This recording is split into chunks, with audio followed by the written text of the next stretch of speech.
Good morning, good afternoon, or good night, and welcome to Command Power, the show in which we discuss all things Magic the Gathering with a focus on Commander. And today we have another episode in our Spoiler Spotlight series in which I talk about, well, spoilers and tell you what my thoughts are on them. But before that, just a quick reminder to click subscribe if you enjoy my videos. We're well on our way to 1 million subscribers and your support means everything to me. And today we're going to be talking about the Foretold Soldier. For 2 colorless and 2 green, it's a creature alien zombie soldier 6/6 with the Foretold Soldier must be blocked if able. The Foretold Soldier can't be blocked by more than 1 creature, and whenever the Foretold Soldier deals damage, exile it face down. It becomes Foretold. And of course it has Foretell, 1 colorless and 1 green, and during your turn you may pay 2 colors and exile this card from your hand face down, cast it on a later turn for its Foretell cost. So on the face, this is a slightly overstated creature with a pretty big downside that means that it's going to basically go away after it attacks or blocks every turn, and you're going to have to recast it every time. That means it is quite a slow card because after you cast it with Foretell, it doesn't get haste. That means that you're going to have to wait an entire extra turn to recast it and then wait an entire extra turn to deal damage with it, which means it's not really that easy to use this effectively, particularly if they have any small thing lying around that can just chump block it, such as a 1/1 token. All that it really takes is a 1/1 token to be in front of this, and then this gets blocked by that, and the Foretold Soldier has to wait 2 more turns before it can effectively attack again. That's kind of awkward. However, there are some decks that might be interested in this card and in which it is a little bit stronger than it might initially seem. But let's quickly have a look at what those situations are. For a start, it is a very well started creature that can only be blocked, and has to be blocked in fact, by 1 creature. So it's almost always going to be taking down something, whether that be a 1/1 token or something bigger, depends on what your opponents have in play. So you do have a little bit of control, and early in the game this is quite formidable. If you get this down on turn 3, which isn't really that difficult, then this can start attacking as a pretty big 6/6 on turn 4. Obviously after that you're going to have to take a couple of turns off attacking, which is a little bit awkward, but it is still a pretty well started creature that can do well on defense or on offense. In a way it's almost better on defense because it means that your opponents are probably not going to want to throw anything sizable into your board because you can just eat whatever they throw in early in game up with the Foretold Soldier, and it's not as much of a downside when you use it to block as when you use it to attack, because you just get to recast it next turn and block immediately again. So I still think that in a normal kind of deck, all of this isn't enough to warrant play. However, it is very good in a deck that can abuse the fact that you're playing it from exile. So in a deck where you want to be casting things from exile to get certain triggers,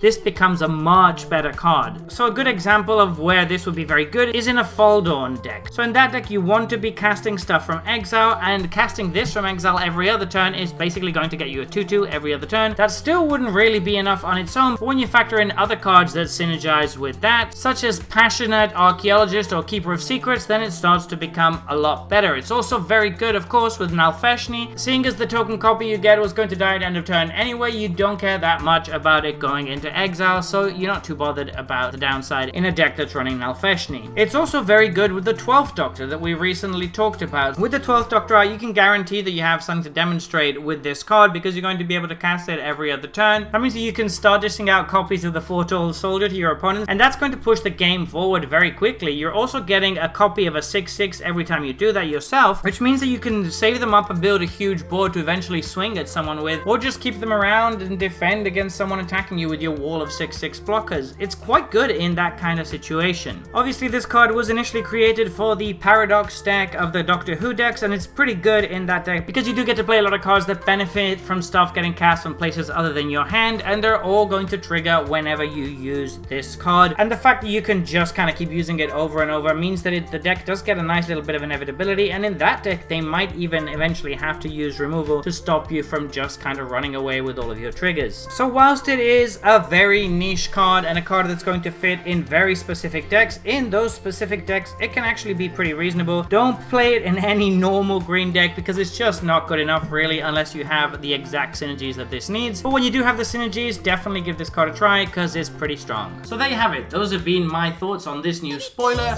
What do you think about this card? Please let me know in the comment section below. I read all comments and respond to all of them too. And if you enjoyed this video, don't forget to click like or subscribe. It really helps the channel. And until next time, take care. Woo!